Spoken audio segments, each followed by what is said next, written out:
그리스도의 평강이 너희 마음을 주장하게 하라. 너희는 평강을 위하여 한 몸으로 부르심을 받았나니 너희는 또한 감사하는 자가 되라.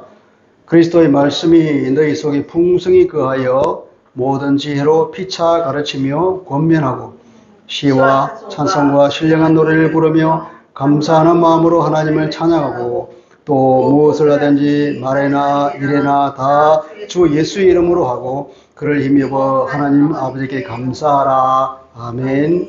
하나님의 말씀입니다. 여러분, 그리스도인은 어떤 사람입니까?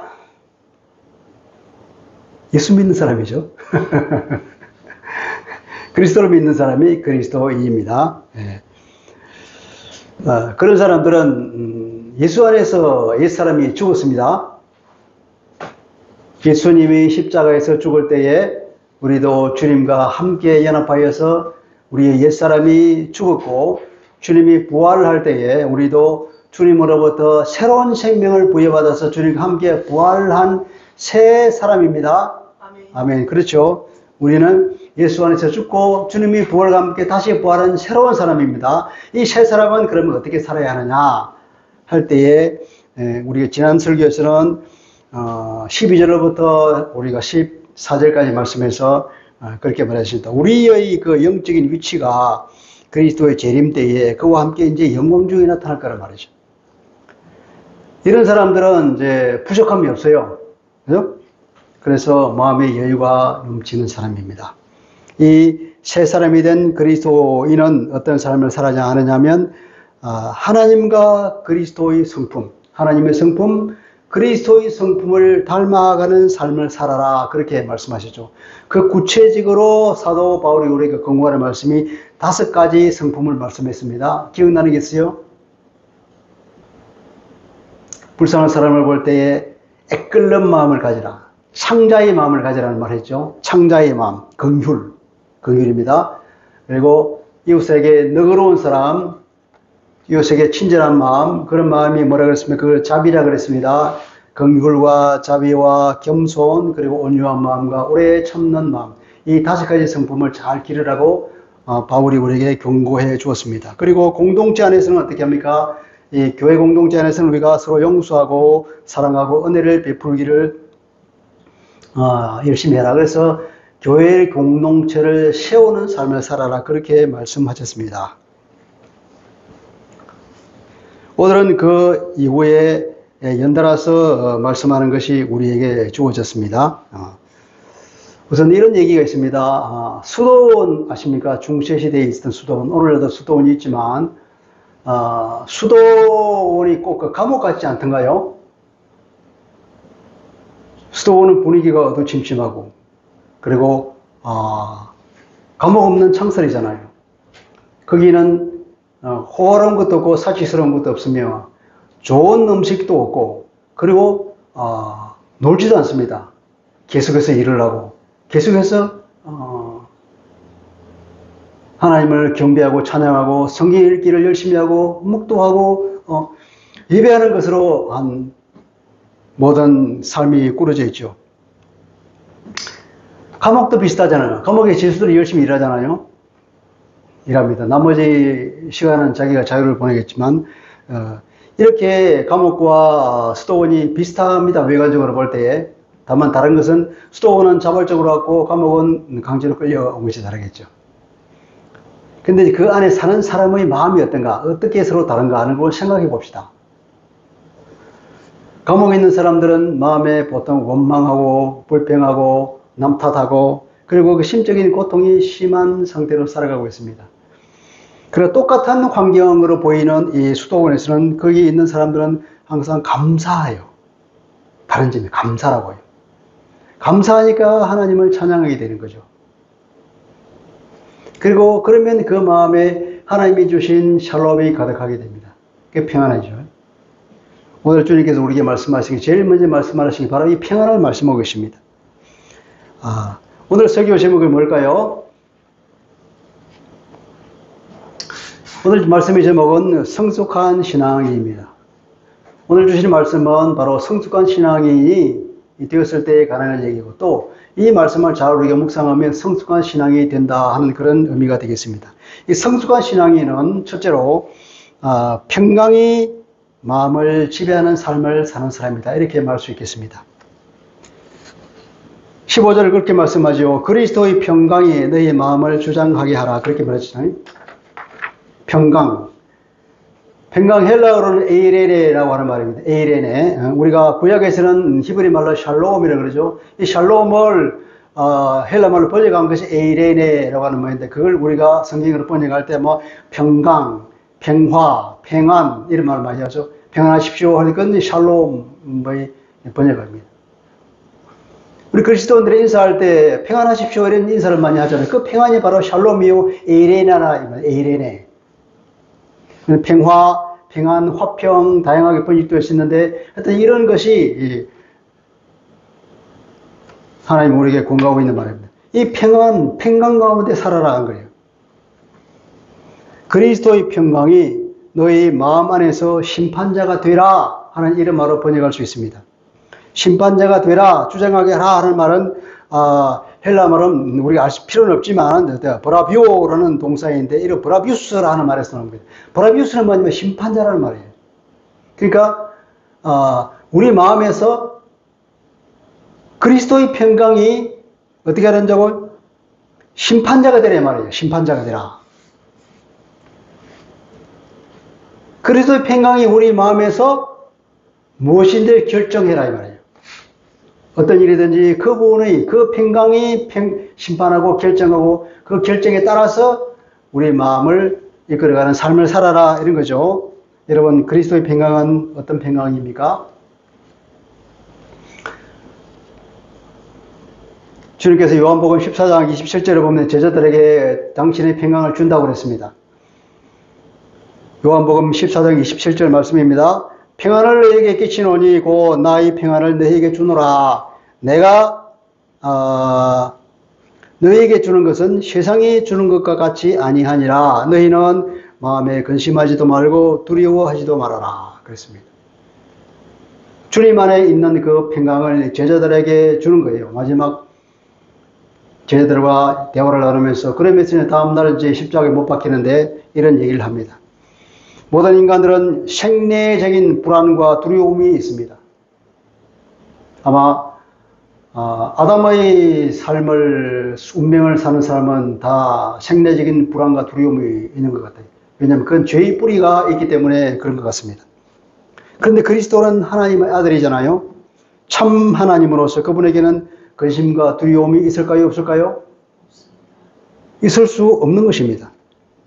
하나님의 아들로서 가지는 마음의 평안, 이것이 그리스도가 가진 평안인데, 그 평안을 제자들한테 주는 거예요.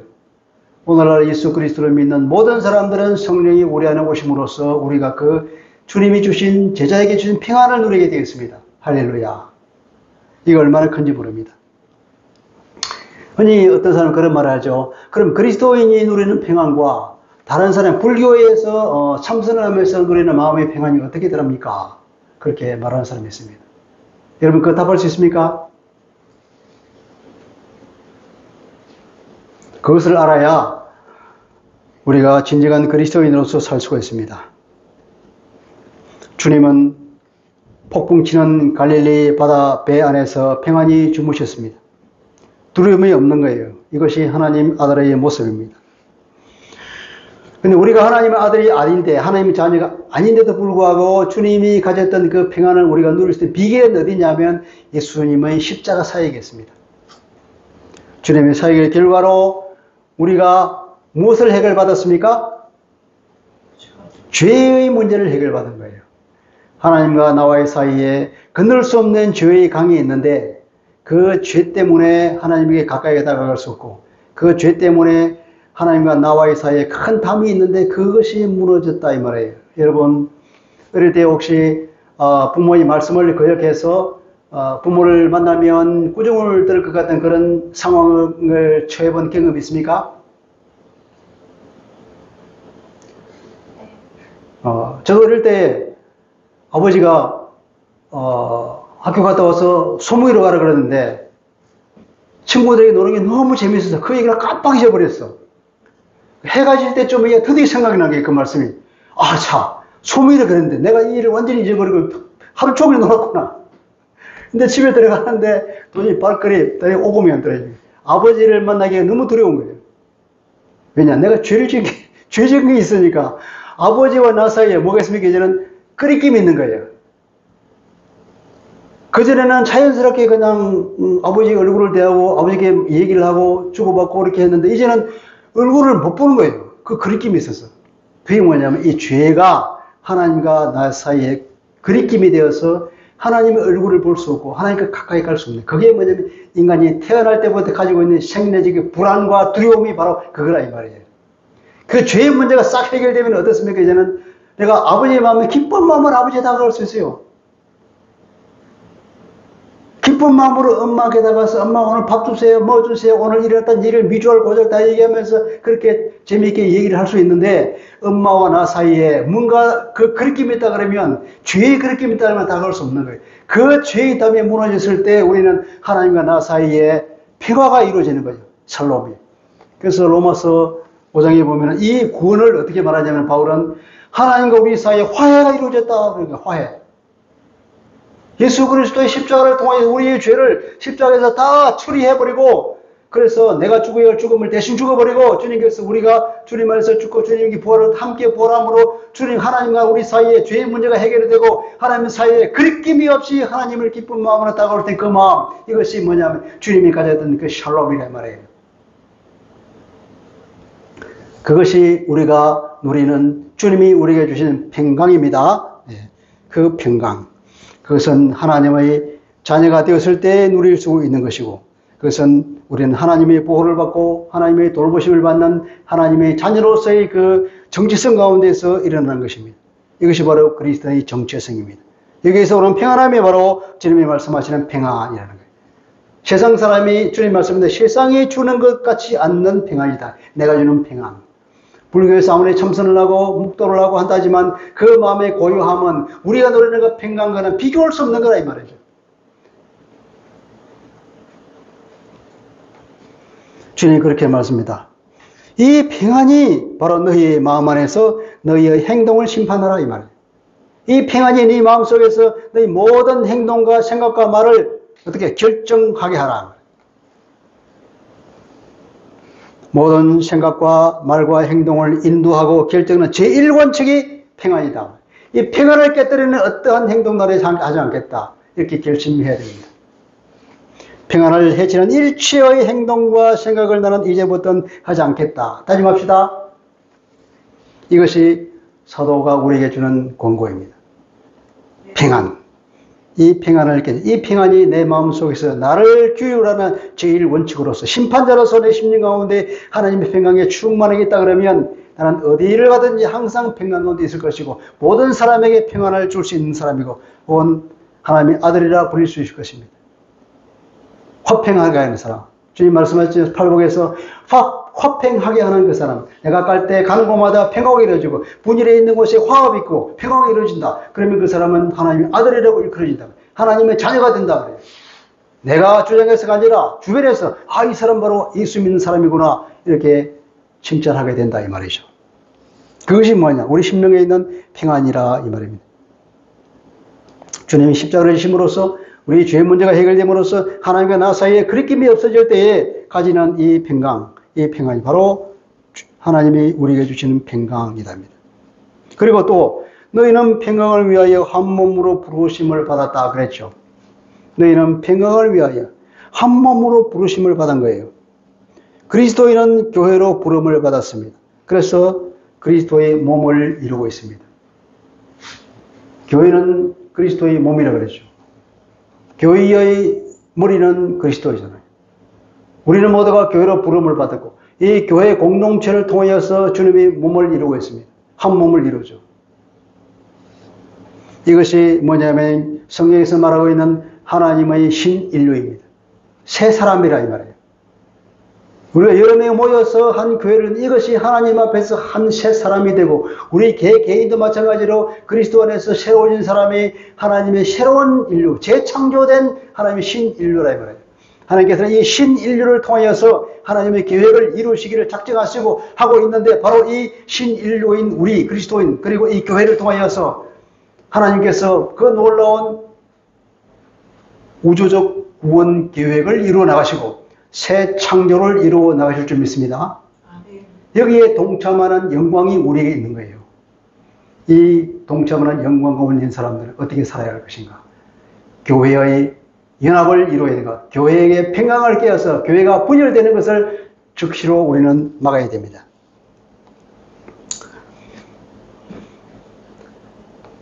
교회가 분열되면 하나님과 교회를 이룰 수 없겠죠. 교회의 연합은 평강 안에서만 가능합니다. 하나님과 화해한 그리스도인은 이제 이웃과 화해하고 평강의 상태에 들어갔기 때문에 그렇습니다. 구원, 즉 그리스도의 십자가 사역의 결과로 얻은 우리 구원이 바로 하나님과의 화해요, 이웃과의 화해요. 그래서 우리의 교회의 분열을 금지하고 있습니다. 교회의 분열뿐 아니라 우리 살아가는 사회에서, 우리가 모든 사람 관계에서 이 분열은 특별히 우리가 금지해야 되고 경계해야 될 것입니다. 이단이 교회에 들어오면 교회가 분열됩니다. 이 이단을 경계해야 됩니다. 이 분열을 치유하는 방법이 뭡니까? 평안이란 말이에요. 평안으로서 이 분열을 치유하고 연합을 이루어 나가는, 이것이 그렇게도 중요한 일입니다. 그러므로써 하나님의 계획이 성취될 수 있기 때문에 그렇습니다. 에베소서에 그렇게 말합니다. 평안의 매는 줄로 성령이 하나 되게 하신 것을 힘써 지키라. 에베소서에 말한 이 교회 공동체를 이루고 있는 성도들의 모임, 우리가 하나님께서 성령을 통해서 이미 이루어놓은 이 연합을, 제일 먼저 연합이 이루어진 것이 이방인과 유대인과의 연합이잖아요. 그리고 모든 사회 계층이 다 그리스도 안에서 사랑 안에서 녹아지고 연합이 이루어졌는데, 이 연합된 것을 절대로 깨뜨리지 말고 온 힘을 다하여서 이 평안의 매는 줄로서 그것을 지키라고요. 하나님이 이제 평강, 이 평강이야말로 이 교회 공동체를 지키는, 우리 하나 되게 하는 그 줄이 되는 거죠. 연합을 이루는 줄, 온 힘을 다하여 지키라고 말씀하고 있습니다. 여러분, 무엇이 평강을 깰까요? 어떤 행동이 하나님과의 관계에 담을 칩니까? 어떤 행동이 하나님과 관계의 그 화평을 깰까요? 하나님의 말씀을 거부하는 것이 깨는 거잖아요. 아까 제가 예를 들었듯이 아버지 말씀을 거역하면 아버지 만날 면목이 없어요. 그렇죠? 하나님의 말씀을 거부할 때 하나님의 관계가 깨어진단 말이에요. 평강이 깨어진단 말이에요. 그러면 어떤 행동이 이웃과의 관계에 담을 칠까요? 어떤 행동이 이웃과의 관계에 평안을 깨겠습니까? 이웃에게 내가 해를 가했을 때, 이웃을 미워하거나 이웃을 용서하지 못할 때 우리는 이웃과의 관계에 화평이 깨어집니다. 그러나 우리가 선을 행한다 그러면 어떠한 거리낌도 없을 것입니다.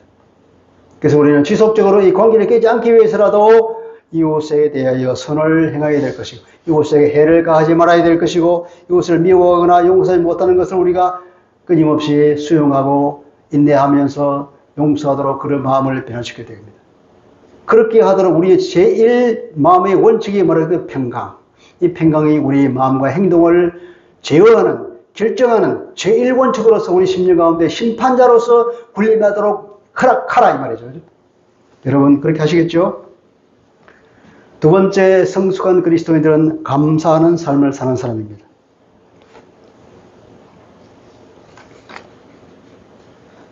그렇죠. 너희는 또한 감사하는 자가 되라 그러잖아. 15절에 너희는 또한 감사하는 자가 되라. 그리고 너희는 감사하는 마음이 되어라 이 말이에요.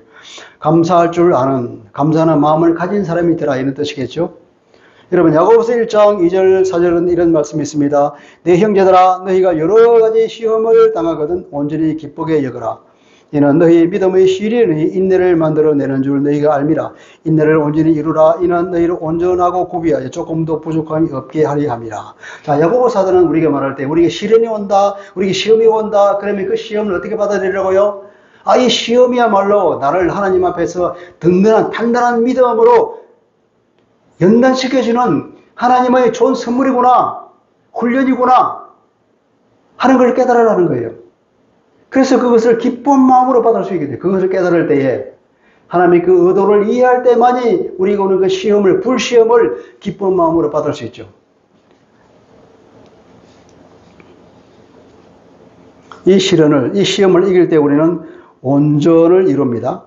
온전하고 구비하여 조금도 부족함이 없는 그리스도인이 되는 것입니다. 얼마나 신나는 일입니까? 하나님은 사랑하는 자기 자녀가 그렇게 되기를 바라시는 거예요. 성장하기를 바라시기 때문에 우리에게 시험을 주십니다.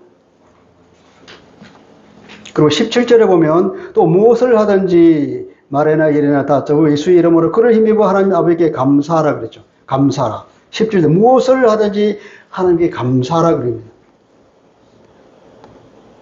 이건 데살로니가전서 5장 18절에 있는 말씀 같습니다. 범사에 감사하라 그랬잖아요. 여러분 범사에 감사할 수 있겠습니까? 범사라 그래서 모든 일입니다. 나에게 일어나는 어떠한 일에도 감사할 수 있겠습니까? 내게 일어나는 그 일이 시험일 때에도 감사할 줄 알아야 되고, 내게 일어나는 그 일이 내가 원하지 않는 일이 일어나더라도 감사할 줄 아는 것이고, 내가 싫어하는 일이 일어나더라도 감사할 줄 아는 그것이 바로 뭡니까? 그리스도인의 감사입니다. 우리가 모든 것이 은혜라는 그런 찬양이 있잖아요. 알고 봤더니 그것이 모든 것이 은혜였다. 그것을 깨닫는 그리스도인들은 그런 것을 깨닫습니다. 비록 현재는 내가 원하지 않는 일이 일어났더라도 그 이면에 있는 주님의 손길을 바라보면서 감사할 줄 아는 것. 이것이 은혜로구나 하는 것을 깨닫는 그 마음이, 그것이 바로 하나님의 마음을 읽을 수 있는 그리스도인의 마음이고, 아버지의 마음을 읽을 수 있는 자녀의 마음이고, 그럴 때 우리에게 아버지의 그 자상한 마음을 알게 되고, 그걸 통해 내게 주신 하나님의 선물을 기대하게 되는 것이고, 그럴 때 우리가 이것이 은혜구나 하면서 감사할 줄 아는 거예요. 그래서 이래도 감사, 저래도 감사. 그리스도의 특징은 바로 감사가 있다. 감사할 줄 아는 사람, 이것이야말로 성숙한 믿음의 표지입니다.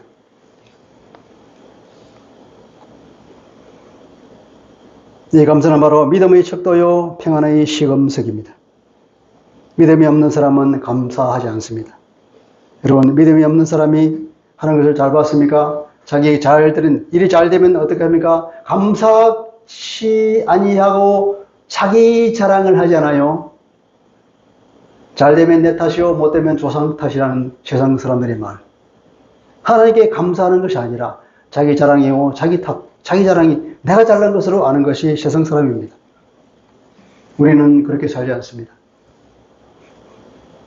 믿음이 있는 사람은 잘 되면 주께 감사합니다. 못 되면 자기 반성을 합니다. 그리고 사건의 이면에 있는 주님의 손길을 발견하고는 또 감사하게 됩니다. 이래도 감사, 저래도 감사하는 게 그리스도입니다. 세 번째로는 성숙한 그리스도인들은 말씀 중심의 삶을 삽니다. 말씀 중심이라는 것은 곧 그리스도 중심의 삶을 말하고 있는 거죠. 17절을 그렇게 말하잖아요. 무엇을 하든지 17절 아니고 16절에는 그리스도의 말씀이 너희 속에 풍성히 거하게 하라. 그리스도의 말씀이 너희 안에 풍성하게 살게 하라 이 말이에요. 여러분의 심령 가운데 하나님의 말씀이 살고 있습니까? 하나님의 말씀이 뿌리 내리고 있습니까? 그럴 줄 믿습니다. 우리의 심령에는 항상 하나님의 말씀이 되도록이면 더 많이, 더 풍성하게 우리 마음 안에서 살면서 마음속에 우리 심령 가운데 살아야 돼요. 우리 심령에 뿌리를 내리고 꽃을 피우고 향기를 내야 됩니다. 그리스도의 말씀, 곧 하나님의 말씀은 하나님의 백성의 삶의 기준이요 규범이 되는 것입니다. 우리가 어떻게 살아야 할 것인가? 하나님이 우리에게 주신 그 기준, 그 규범, 변개치 못하는 규범, 하나님의 기뻐하시는 삶을 살기 위해서 반드시 따라가야 할 그 길이 뭐냐면 하나님의 말씀이라는 거예요. 어떤 상황에서도 그 상황에 적절한 말씀이 생각날 정도로 하나님의 모든 말씀이 내 안에 심어져 있어야 합니다. 우리가 어떤 상황에 닥쳤습니다. 어떤 일을 당했어요. 그럴 때에 여기에 적절한 하나님의 말씀이 뭘까? 우리 심령의 말씀이 풍성하다면 그 말씀이 떠오르겠죠. 이럴 때는 이렇게 하라고 주님이 말씀하시는구나. 그러면 그대로 따라가면 되는 거예요.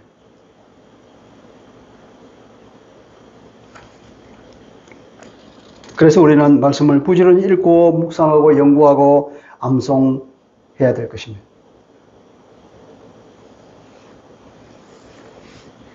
하나님의 말씀을 모르고는 우리가 제대로 살아갈 수 없습니다.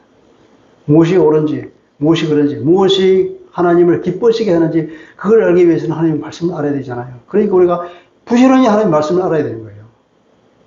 그럼에도 불구하고 말씀을 등한히 한다 그러면 정말 안타까운 일입니다. 이 말씀을 중심의 삶을 산다는 것은 바로 그리스도 중심의 삶을 사는 삶을 말합니다. 그렇게 말씀이 풍성할 때 우리는 공동체를 세우는 삶을 살게 되겠습니다. 말씀에 길들여져 있는 사람은 공동체를 세웁니다. 말씀이 부족한 사람은 공동체를 무너뜨리고 깨뜨립니다. 여러 교회에 싸우는 사람을 보십시오. 누가 교회를 분열시킵니까? 누가 교회에 싸움을 일으킵니까? 하나님의 말씀이 부족한 사람입니다. 하나님의 뜻을 모르는 사람입니다. 무엇이 하나님을 기쁘시게 하는지 모르는 사람이 교회를 깨뜨립니다. 말씀이 풍성을 가해서 우리가 어떻게 하라 그랬습니까? 그리스도의 말씀이 너희가 풍성히 가해서 모든 지혜로 피차 가르치고 권면하라 그랬습니다. 서로가 서로를 가르치라 그랬습니다. 서로가 서로를 어떻게 보면 권하라 그랬습니다. 좋은 말로 권면하라고 가르치고 모르는 사람에게 가르쳐주고 아는 사람에게 그렇게 가자고 권면하고 함께 가자고 격려하고 함께 손을 잡고 가는 것. 그것이 교회라 이 말이에요. 그렇게 해서 교회가 세워지죠. 잘못된 방향으로 가는 교회, 잘못된 방향으로 가는 그리스도인들을 가르치고 권면해야 될 것입니다. 또 그들을 위해서 기도해야 될 것입니다. 여러분, 오늘날 사회가 정말 분열이 일어나고 세상이 시끄럽잖아요. 왜 그렇습니까? 누구도 분명히 부인할 수 없는 그 한 가지 사실. 법을 위반한 사람을 통하여서 왜 그것을 지지합니까? 이스라엘 사람들은 하나님께 율법을 주었습니다. 오늘 민주주의 사회에서는 뭘 주었습니까? 법치주의라고 하는 그 원리가 주어졌습니다. 그것은 바로 하나님의 통치를 얘기하는 것입니다. 법을 위반하는 것은 하나님을 거역하는 것입니다. 법을 위반해서는 과감하게 그 법을 위반하는 것을 돌이키라고 우리가 권고하고 그렇게 해야 될 의미가 있는데 법을 위반한 사람을 두둔하고 그것을 칭찬한다 그러면 있을 수 없는 일이죠. 왜 그렇습니까? 여러분, 법에 순종하십시오. 그리고 세상의 화평을 불어넣으십시오. 세상의 화평을 불어넣어야 하는데 분열과 정오와 싸움을 일으키고 근거 없이 남을 중사고 몰아가고 선동하는 것이 옳은 길입니까? 일부 기독교인들이 이렇게 해서 얼마나 사회에 무리를 일으키고 그것이 하나님께 기뻐하는 일이겠습니까? 그것이 과연 하나님의 공의와 사랑일 것입니까? 결코 있을 수 없는 일입니다. 그러나 그렇다고 해서 우리가 그것을 정죄하는 것이 아니라 기도해야 되겠죠. 우리에게 분별의 영을 주소서, 이 땅에 어둠을 몰아내 주소서. 우리가 기도해야 될 것, 간절히 기도해야 될 것이고 우리가 교회를 무너뜨리는 것이 아니라 교회 공동체가 살아나기 위해서 온 한국 교회가 사랑 안에서 주님의 공의와 사랑과 말씀 안에서 연합하기 위해서 우리가 열심히 기도해야 될 줄 믿습니다. 우리는 무엇이 옳은지보다도 무엇이 하나님을 기쁘시게 하는지를 먼저 생각해야 될 것입니다. 설령 내 형제 그리스도인이 하나님의 말씀에 떠났다 할지라도 넌 틀렸어 그렇게 말하기 이전에 그 형제를 품는 마음이 우선되어야 된다 그 말이죠. 무엇이 옳은지보다 무엇이 하나님을 기쁘시게 할 것인지 그것이 우선입니다. 베드로후서 1장 5절입니다. 그러므로 너희가 더욱 힘써 너희 믿음의 덕의 지식을 다하라. 쭉 계속 나오죠. 무엇이 무엇을 다하고 무엇이 무엇을 다하고 그렇게 말하는데 믿음이 기본이겠죠. 베드로 사도는 믿음을 얘기합니다. 기본 중에 기본이 믿음이니까. 그리고 그 믿음 위에 무엇을 더하라 그랬습니까? 저 첫 번째 더해야 될 것이 덕을 더하라 이 말이에요.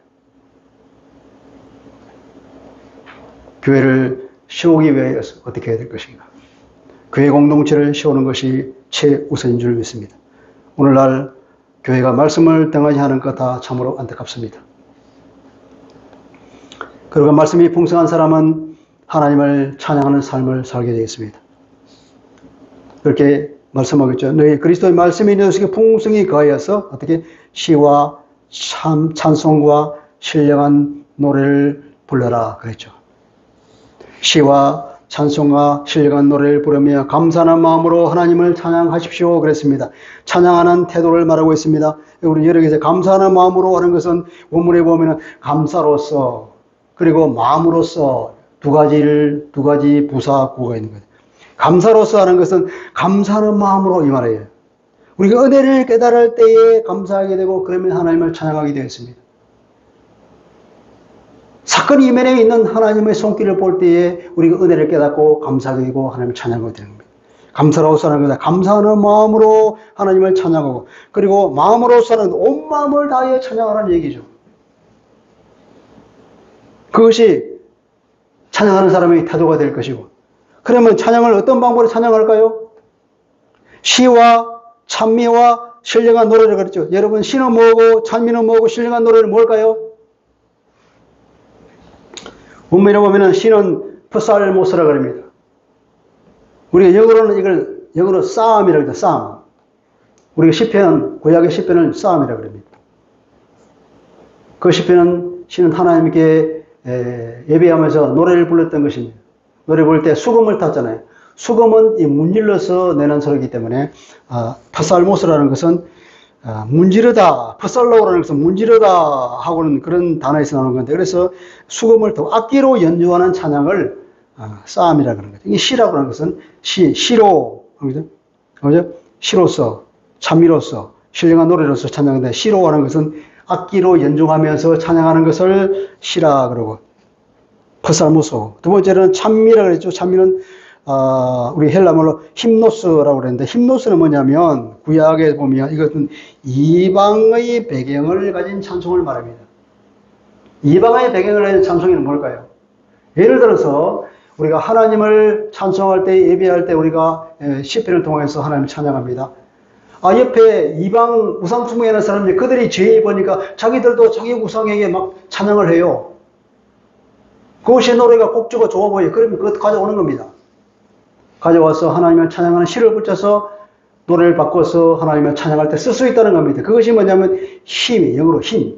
이 찬양 우리가 영어로는 싸움도 영어로 힘이 있잖아요. 힘이 찬양이잖아요. 그건 뭐냐면 이 시편에 나오는 찬양 이외에 우리가 널리 부르는 그 찬양도 교회로 가져와서 가사를 바꾸어서 부르면 그것이 찬양이 되는 거예요. 그래서 어떤 사람은 시편을 가지고만 찬양을 하는 것입니까? 아닙니다. 그렇죠. 시와 찬미와 신령한 노래를 했습니다. 이렇게 힘도 있고, 그죠? 퍼살모스도 있고, 그리고 신령한 노래도 있는 겁니다. 신령한 노래, 우리 흔히 오늘날을 성가곡이라고 하는 걸 이제 신령한 노래겠죠. 예를 들면서 루터가 종교개혁을 하면서 찬양을 많은 사람에게 찬양을 하게 해야 되겠다. 그래서 교회에서 옛날에 시편을 위주로 했던 그런 찬양 이외에 독일에서 흥겹게 부르는 독일 민요를 가져와서 거기서 하나님의 말씀을, 성경 말씀을 집어나가서 찬양을 교회에서 불렀습니다. 그 당시에 볼 때 얼마나 불경스러운 일이었을까요? 그러나 이게 성경 말씀에 맞는 얘기예요. 이게 성경적이라 이 말이에요. 그러니까 시와 찬미와 신령한 노래로서 하나님을 찬양. 그러니까 할 수 있는 모든 노래를 다해서 찬양하라 그랬죠. 시편에도 보면 우리가 주님을 찬양할 때 어떻게 찬양을 하겠습니까? 노래로서, 말로서, 그리고 이 목소리를 통해서, 그리고 몸짓을 통해서, 그리고 악기를 통해서 내가 할 수 있는 모든 것을 총동원하여 하나님을 찬양하는 겁니다. 몸짓, 춤이잖아요. 목소리, 노래잖아요. 이렇게 기구, 탬버린을 하든지 악기를 연주하는 것. 이 모든 것이 다 하나님을 찬양하는 것일 줄 믿습니다.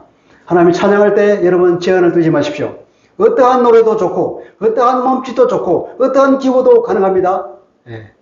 바로 그것은 우리 마음을 표현하는 도구가 되기 때문에 그렇습니다.